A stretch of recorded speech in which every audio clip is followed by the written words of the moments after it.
Okay, recently I got 10 Gameboy Advances that were broken. This one had speaker and D-pad issues. We're gonna be going through a few of them, seeing what we can get done. So, I'm gonna try to clean off the D-pad here and replace the speaker. Originally, this one didn't power on at all. We got it to power on just when we cleaned up the battery contacts, so that was good.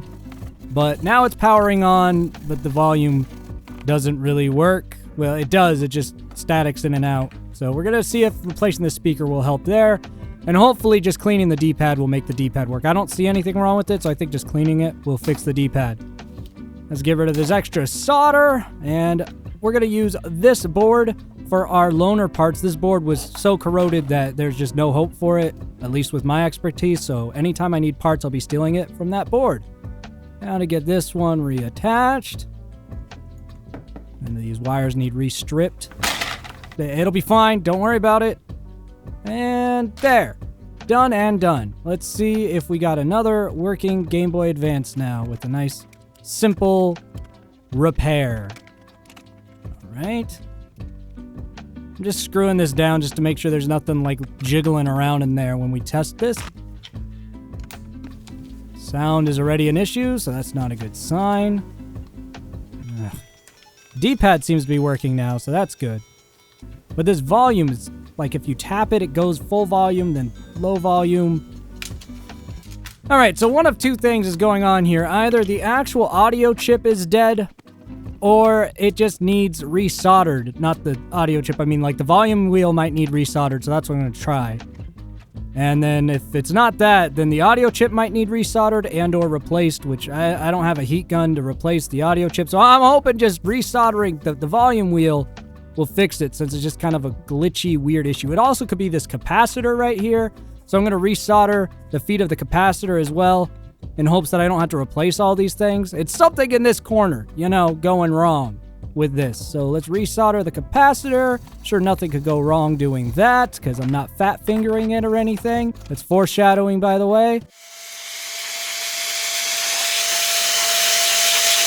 And let's put it all back together and see what we got.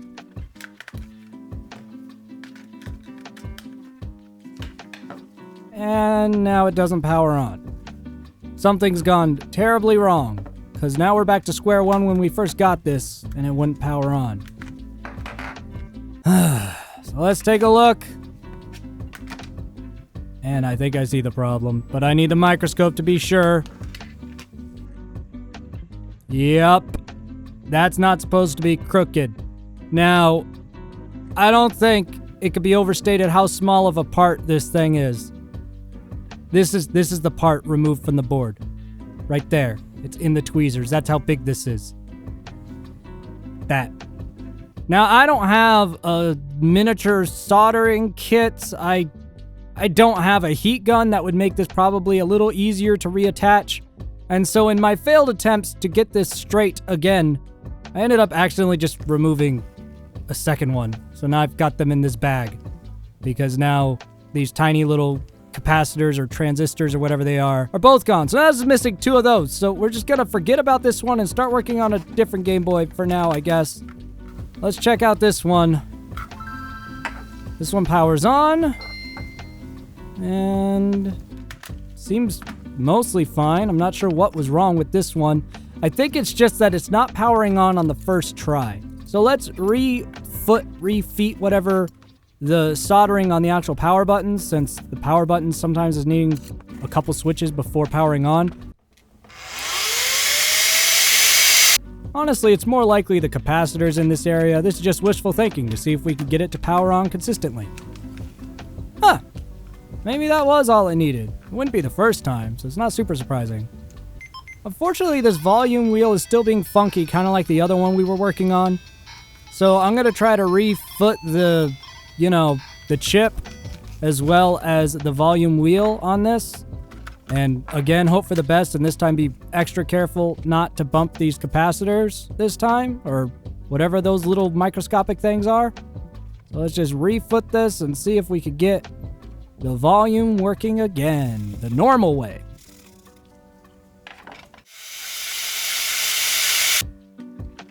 Honestly, I probably just need new audio chips for all of these. I'm just trying to avoid that. I don't have a heat gun to do that anyway. And you really need a heat gun for removing and reinstalling chips. Everything seems to be okay here, but this volume's still very inconsistent. So we haven't fixed that issue. I've also noticed this capacitor is actually loose, so let me see if I could get it back on there the right way. So trying that. Still nothing.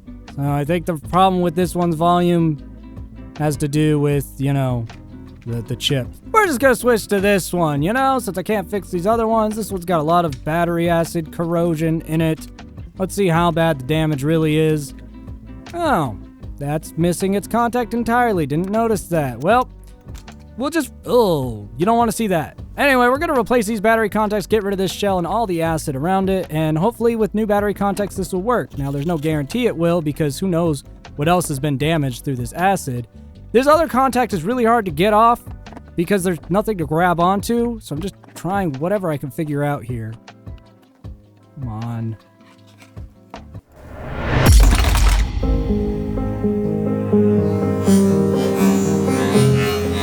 I'll be fine. It's only a second-degree burn, it would turn out, and back to work here. Solder on your palm is not comfortable. Anyway, let's get back to trying to get this thing off so I can put new ones on. Finally. So yeah, this has been a comedy of errors so far. I have 2 Game Boys that I think I need to replace the actual audio chip on or capacitor. And I don't want to do either of that because I don't have any extra audio capacitors, nor do I have a heat gun to try to install a chip and or reinstall those little capacitors I accidentally removed from one of them. So this should just hopefully be a simple win finally on this one, where we just give it new battery capacitors and hopefully the acid hasn't corroded the rest of it. Now I've got this, oh yeah. I've got this nice little mod kit that I'm going to try to put this one into. Now I don't even know if the one I'm working on powers on at this point, because when I tried it before it didn't power on. But I need to put together this kit anyway. Eventually, I'll find a working Game Boy. So we're going to try this one, see if giving it new contacts fixed it. Giving it new contacts did not fix it. The acid has destroyed something else. I can't for the life of me see what. But at this point, I'm just going to put in the one that I accidentally removed the capacitors from, since I know what's wrong with that. If I put these back in, those things... Anyway, I'm just going to put this in here so it's got a nice shell, and I guess for grins and giggles, we'll see if it powers on. I'm curious what it does missing both of those things now. And why does it power on? Everything seems to... Why? This is missing 2 what I imagine are important parts. Maybe those are only used on Game Boy Advance games? Let me grab one of those.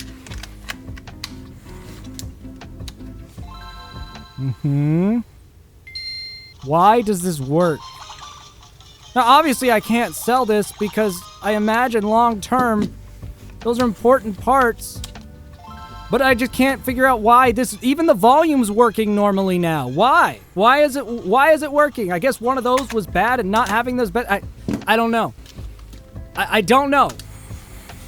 We'll see you next time after this fail video. Not everything always works out.